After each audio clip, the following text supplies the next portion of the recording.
Hello, everyone. Today, coming from Uganda and the Democratic Republic of Congo, the DRC. Uganda sends ground troops into the Democratic Republic of Congo. This information is taken from the Voice of America, VOA. Uganda's military has confirmed sending troops into Democratic Republic of Congo, DRC, against Allied Democratic Forces, ADF, rebels. Uganda blames the ADF for a series of bombings in the country, but analysts say inviting the Ugandan army into the DRC could raise tensions with neighboring Rwanda.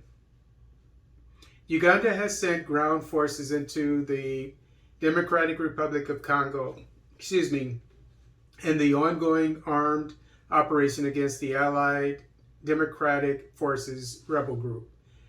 Brigadier Flavia Biekwaso, the Ugandan Army spokesperson, confirms to VOA that after it used artillery and airstrikes early this week against the ADF, Uganda sent in ground troops. And this is a quote, "And I can confirm at this point in time that they've already entered into their bases," unquote. Said Biekwaso. Quote, "Part of our end set is to make sure that we pacify that part of Congo.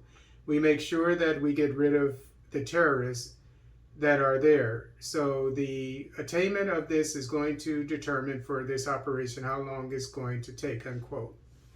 The Ugandan army has not revealed how many ground soldiers have been sent into the DRC. Aside from the ADF rebel forces, a militant group from Rwanda, the Democratic Forces for the Liberation of Rwanda, have also been active in the eastern DRC, forcing Rwanda to deploy its forces against the FDLR.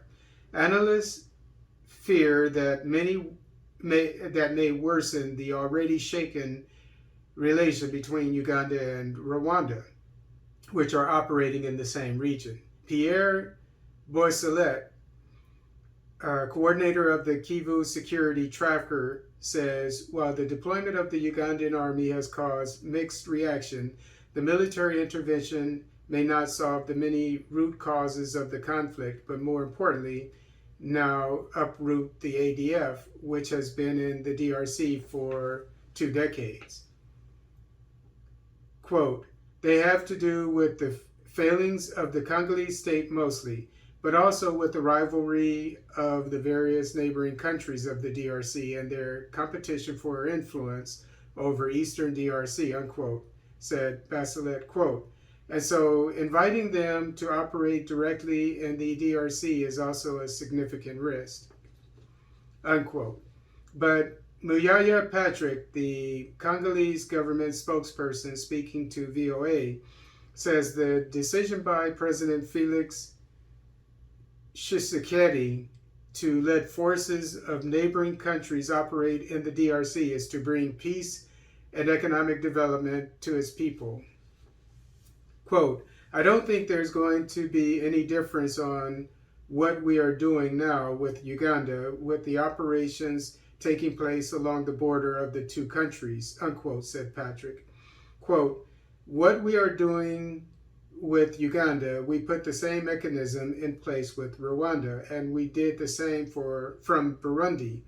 So everybody then can be sure that every country is working to bring peace, to bring more security for our population and for ourselves," unquote. Ugandan forces blame ADF rebels for bomb attacks in November in which 5 people lost their lives. In 2000, in a 6-day battle between Ugandan-Rwandan forces around the Congolese city of Kisangani, at least 150 civilians were reported killed. This reportedly led to the 1998 to 2003 war, in which Uganda was fined $13 billion by the International Court of Justice in 2005.